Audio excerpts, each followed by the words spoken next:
भारत निर्वाचन आयोग ने उत्तर प्रदेश की 9 विधानसभा सीटों के उपचुनाव की तारीखों की घोषणा की। अयोध्या की मिल्कीपुर सीट थी जिस पर चुनाव घोषित नहीं हुए। वजह यह दी गई कि वो मामला कोर्ट में है। वहां पर क्या मामला था? अयोध्या मिल्कीपुर के पूर्व विधायक बाबा गोरखनाथ हमारे साथ हैं, इन्हीं की वो याचिका थी, इन्हीं से समझते हैं। सर, क्या मामला था ये जिसको लेकर के भारत निर्वाचन आयोग इतना संजीदा हो गया कि वहां पर इलेक्शन ही घोषित नहीं किए? देखिए, 22 में जो अवधेश प्रसाद जी ने कागज लगाया था, जो नोटरी कराई थी जी। उसका लाइसेंस 6 वर्ष पूर्व खत्म हो गया था। उसकी बात मैंने हाईकोर्ट अपने अधिवक्ताओं के माध्यम से रखी। कोर्ट ने उस मामले में स्टे तो नहीं दिया, पर मेरी बात को उन्होंने माना और सबको इशू नोटिस किया। वो मामला चल रहा था। इधर अवधेश प्रसाद जी जीतते हैं चुनाव और उस पर इस्तीफा दे देते हैं, तो उस व्यवस्था को शून्य मान लिया गया। परंतु आयोग ने कहा है तो उनका सम्मान है। उसी क्रम में मैं आज आया हूँ। ये देखिए मेरे पास ये कागजात है। मैंने याचिका वापस करने की अपील कर ली है। अपील सुन ली गई है। कल की डेट लग गई है। कल हमको लिखित रूप में मिल जाएगा। आपको उम्मीद थी कि रेयरेस्ट ऑफ द रेयर मामला मुझे नजर आता है कि कोर्ट का संज्ञान लेते, कोर्ट में रिट लगी हो और उसका संज्ञान लेते हुए भारत निर्वाचन आयोग तारीखों का ऐलान ना करे? ऐसी तो सीसामऊ में भी कोई याचिका चली, उसमें भी सुनवाई थी आज। उम्मीद थी आपको कि ये मामला इतना बड़ा हो जाएगा? कि नहीं, जरा भी उम्मीद नहीं थी। उम्मीद होती तो ये हम 10 दिन पहले कर लिए होते। बिल्कुल उम्मीद नहीं थी। हमने अधिवक्ताओं से राय ली थी तो ये हुआ, भाई जिस कुर्सी की लड़ाई थी उन्होंने विड्रा खुद ही कर लिया। शून्य हो गया। आखिर हम जो लड़ाई लड़ रहे थे, चुनाव लड़ने के लिए कर रहे थे, तो स्वतः शून्य हो गया, तो उसका कोई औचित्य तो बनता नहीं। पर अब आयोग ने कहा है तो माना, चूंकि उनके लिए भी नया था, सबके लिए नया मामला था। अच्छा, जब डेट अनाउंस नहीं हुई होगी तो आप तो तैयारी कर रहे थे भाई, आप उपविजेता थे, सबसे प्रबल दावेदार थे, आपको भी लगा रही है क्या हो गया, हमारी तो तैयारी शून्य हो गई। लखनऊ में बात हुई किसी से, फिर क्या कहा? अरे पैरों तले जमीन खिसक गई जब हमने अपनी सीट नहीं देखी। फिर थोड़ी देर लगा कि क्या हुआ, अपने अधिवक्ताओं से बात की तो निकल के आया कि उसी याचिका की वजह से रुका है। तत्काल हम लोग लखनऊ आए और आज मैंने अपनी याचिका वापस ले ली। कल उस पर निर्णय आना है। संगठन में या मुख्यमंत्री जी से या किसी हायर लेवल से कोई बातचीत हुई? कुछ दिशा निर्देश वहां से मिले? भाई हम तो पार्टी चुनाव चाहती है, वहाँ लड़ के उसको जीतना चाहती है। मैंने बताया कि मैं कल याचिका वापस लूंगा।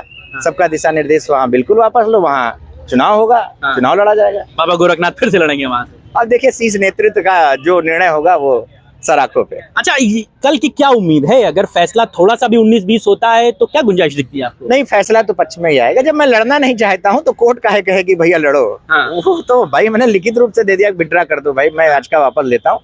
तो कल उस पर निर्णय आ जाएगा। फिर क्या करेंगे इसके बाद? तुरंत हर जगह फैक्स करेंगे। बाकी चुनाव आयोग का फिर निर्णय है, क्योंकि समय कम है। मान लीजिए कि अगर चुनाव तो देखिए होना ही है, मान लीजिए उस डेट हम लोग चाह रहे हैं उसी डेट पे हो जाए। उस डेट पे कहीं से 19-20 नहीं होता तो अगली डेट लग जाएगी। क्योंकि अयोध्या में तो इस समय दीपोत्सव का बड़ा काम चल रहा होगा। अगर आचार संहिता लग जाएगी तो सारा काम रुक जाएगा। ये भी तो एक माइनस पॉइंट हो जाएगा वहां पे, अगर तारीखें अभी घोषित। देखिए, त्योहार मनाना अलग चीज है ना। जैसे यहाँ आंशिक रूप से, पूर्ण रूप से नहीं, आंशिक रूप से आचार संहिता लगती है। 10 सीट तो है जी, उस पर परमिशन लेके हो तो आस्था का विषय है। क्या जब चुनाव होते हैं तो क्या पूजा पाठ नहीं होता? तो पूजा संबंधित, धर्म संबंधित बात है, आस्था का विषय है। वो तो वैसे भी मनाया जा रहा है, उसकी तैयारी हो रही है। लेकिन अखिलेश यादव ने तो मामले को पूरा पॉलिटिकली बना दिया, ट्वीट कर दिया कि ये डर के हार से अनाउंस नहीं हो रहा। हल्कापन है, बड़े नेता कहना नहीं चाहिए, हल्कापन है। अजीत प्रसाद कितने प्रबल दावेदार हैं, अगर लड़ेंगे चुनाव तो बाबा गोरखनाथ को कितना कॉम्पिटिशन देंगे? उनका पूरा खानदान लड़ता है बाबा गोरखनाथ से। 3 चुनाव हमसे लड़े हैं। इनके छोटे भाई लड़े थे जब इनके पिताजी कैबिनेट मंत्री थे, पूरा खानदान लगा था। हमने अपनी छोटी बहन को लड़ाया था, 3416 वोटों से चुनाव हरा दिया था। जब कैबिनेट मंत्री थे तो इनको तकरीबन 29,000 वोटों से हरा दिया था। और 22 में हम हारे जरूर थे, पर मेरे ग्राफ में चुनाव मतलब वोटों में कोई गिरावट नहीं आई थी। 3800 वोट हमारा बढ़ा था।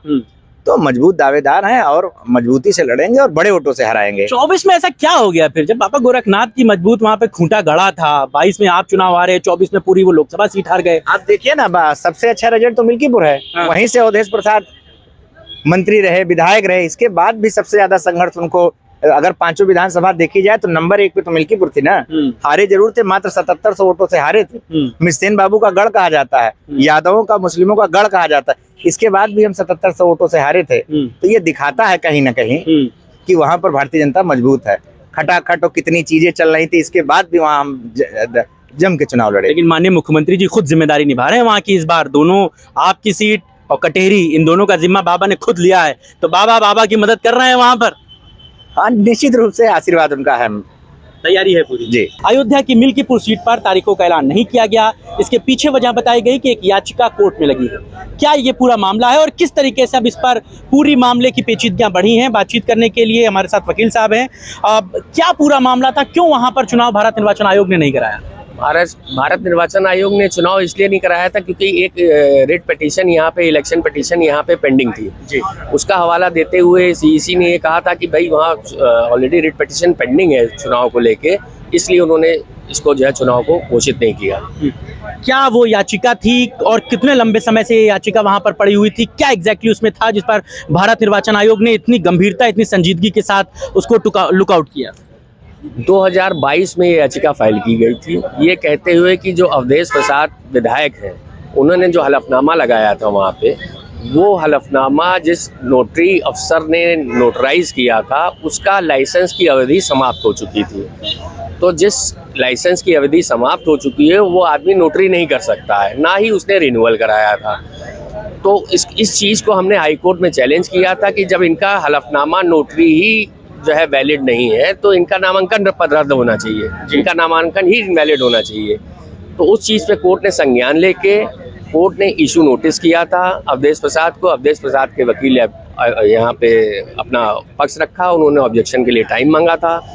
तब तक यहाँ पे लोकसभा चुनाव हो गए, अवधेश प्रसाद सांसद हो गए और ये इस सीट से उन्होंने इस्तीफा दे दिया। इस कारण ये सीट वैकेंट हो गई थी। क्या सिर्फ यही एक वजह थी नोटरी वाली, या इसके अलावा कोई और भी उसमें इशू था? जिसको नोटरी वाली ही वजह थी। आप लोग ने ये जो समय पीरियड बीता 2 साल का विधायकी का, इसको नल एंड वाइट मानने के लिए भी माननीय कोर्ट में दिया था कि जो 2 साल ये विधायक रहे हैं इनको नल एंड वाइट माना जाए, जो भत्ते इन्होंने प्रयोग में लिए हैं वो सारे। बिल्कुल ये तो ग्राउंड्स में होता ही है, हम लोग करते हैं कि भाई जो भत्ता लिया गया है, जो इनके साथ रेल यात्रा की गई है, इन्होंने कूपन इस्तेमाल किए होंगे, उन सब की रिकवरी की जाए। अब कल पर क्या उम्मीदें हैं और इसके बाद का क्या कदम आपको दिखता है? आज हम लोग ने एप्लीकेशन विड्रॉल की दाखिल की है। कल इस पे 1:15 बजे सुनवाई होगी और उसके बाद कोर्ट अपना निर्णय सुनाएगी। अगर कोर्ट का फैसला आपके फेवर में आता है तो क्या स्थितियां बनती हैं, और अगर नहीं भी आता है तो फिर क्या होता है? कोर्ट का है फैसला, विड्रॉल एप्लीकेशन कोर्ट का निर्णय है, लेकिन जो है कोर्ट अगर परमिट करेगी तो उसके बाद हम लोग उस ऑर्डर को निकाल के निर्वाचन आयोग जाएंगे, वहाँ बताएंगे कि ये पिटीशन जो है विड्रॉ हो चुकी है, अब कोई मामला लंबित नहीं है, लिहाजा चुनाव कराया जाए। लगता है कि समय कम है, 13 नवंबर को पोलिंग होनी है, अब 1 महीने से भी कम का समय है, आचार संहिता का ऐलान होना है, बहुत सारी चीज़ें हैं जो वहाँ प्रोग्रेस में होंगी वो एकदम से रुक जाएंगी। वो फॉर द बेस्ट मेरे हिसाब से कल ऑर्डर हो जाएगा। लेकिन ये भी आपको उम्मीद थी कि भारत निर्वाचन आयोग इस विषय को पुट कर सकता है? मुझे लगता है कि ये देश का इकलौता मामला होगा, क्योंकि ऐसे तो कोर्ट में बहुत सारी याचिकाएं चलती रहती हैं। सीसामऊ सीट पर अनाउंस हो गया, वो भी मामला कोर्ट में ही था। वो भी मामला कोर्ट में था, और बल्कि आपका बगल की इनके गोसाईगंज विधायक जो अभय सिंह है, उनका मामला भी पेंडिंग है, यहाँ पे सुनवाई चल रहा है। उसी नोटरी अफसर से उन्होंने भी नोटरी कराई थी, वो भी ऑलरेडी पेंडिंग है यहाँ पे। लेकिन ये मतलब rarest of the rarest of the rare case.